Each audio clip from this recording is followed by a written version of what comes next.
Dear students, आज हम direct indirect speech के इम्पेरेटिव सेंटेंसेस के बारे में पढ़ने वाले हैं। सबसे पहले ये समझ लेते हैं कि इम्पेरेटिव सेंटेंसेस होते क्या हैं। इम्पेरेटिव सेंटेंसेस वो होते हैं जिसमें कोई ऑर्डर, कमांड, रिक्वेस्ट, एडवाइस ये सब दी जाती है। तो इन सेंटेंसेस को इनडायरेक्ट स्पीच में कन्वर्टेड करने के लिए mostly it depends upon the forcefulness of the speaker, किस फोर्स से, किस नज़रिए से वो बात कह रहा है।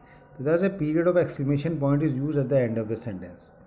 ठीक है, जैसे shut the door, please shut the door, repair the door by tomorrow. तो तीनों में अलग अलग तरीका है कहने का। शट द डोर इमीडिएटली कह रहा है कि कुछ ऑर्डर दे रहा है, प्लीज़ शट द डोर प्यार से कह रहा है तो काइंडली शट द डोर।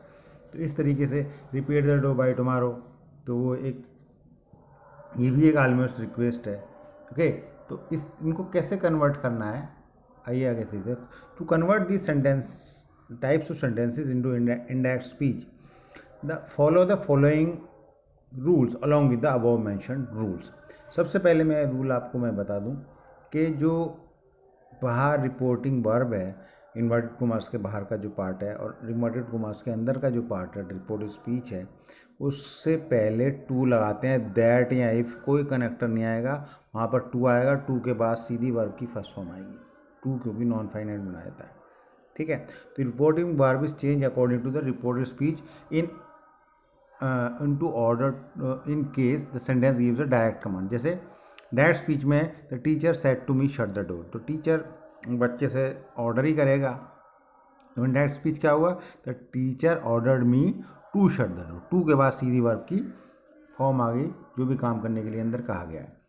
तो reporting verb is change according to the report speech into a request makes. अगर कोई रिक्वेस्ट कर रहा था, डायरेक्ट स्पीच है, he said to me shut the door. तो अगर अब ये कोई नॉर्मल व्यक्ति है, मान लीजिए कोई दोस्त है हमारा, वो कह रहा है शट द डोर, तो आप इसको ये कह सकते हैं he requested me to shut the door, क्योंकि बाहर जो स्पीकर है और लिसनर है, दोनों में कोई ऐसा हार्ड संबंध नज़र नहीं आ रहा है, दोनों फ्रेंड्स नज़र आ रहे हैं, तो रिक्वेस्ट भी आप लगा सकते हैं। लेकिन टीचर, फादर, कोई प्रिंसिपल कहेगा तो ऑब्वियसली आपको ऑर्डर लगाना पड़ेगा। उसके बाद reporting verb is change according to the reported speech. तो किस तरीके की उसमें एडवाइस दी हुई है वो देखा गया। कई बार एडवाइस या सजेस्टेड वाले आते हैं। He said to me you should work hard to pass the exam. उसने मुझे सलाह दी कि तुम्हें मेहनत करनी चाहिए एग्ज़ाम पास करने के लिए। तो ये सीधी सीधी एक एडवाइस है। तो ही एडवाइज्ड मी या सजेस्टेड मी, तो that I should work hard to pass the exam. इसमें टू लगाने को आप एक्सक्लूड कर सकते हैं। जैसे ये भी आ सकता है to work hard to pass the exam, लेकिन ये एडवाइस है तो इसमें शुड आ जाना चाहिए कि मुझे ऐसा करना चाहिए। सीधा कोई ऑर्डर या कमांड नहीं दिया गया, सलाह दी गई है। आई शुड का मतलब करना चाहिए। ओके, तो reporting verb is change according to the reported speech into forbade. Forbade का मतलब मना करना। In case the sentence prevent something from happening. जैसे he said to me not to smoke, उसने कहा मुझसे इन मत सिगरेट मत पियो या स्मोकिंग मत करो। तो इनडायरेक्ट स्पीच में क्या हुआ, ही फॉरबेड मी टू स्मोक। ठीक है, किसी चीज़ को मना करने के लिए फॉरबेड बोलते हैं।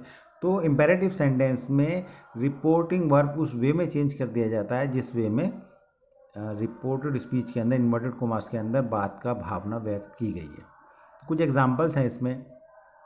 We said to him mind your own business, तो वी अर्ज हिम, तो उससे प्रार्थना की to mind his own business. Okay, she said to him consult a doctor, तो ये सलाह है, she suggested him to consult a doctor या he should consult a doctor. अगला है we said to him mind your own business, तो वही आ गया, she urge him to mind his own business.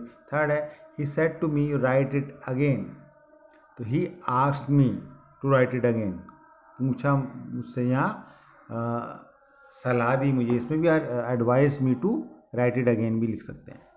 Okay, he you said to your father please grant him leave for some time, तो ये एक request है। Please आ गया, kindly आ गया, तो रिक्वेस्ट ही है।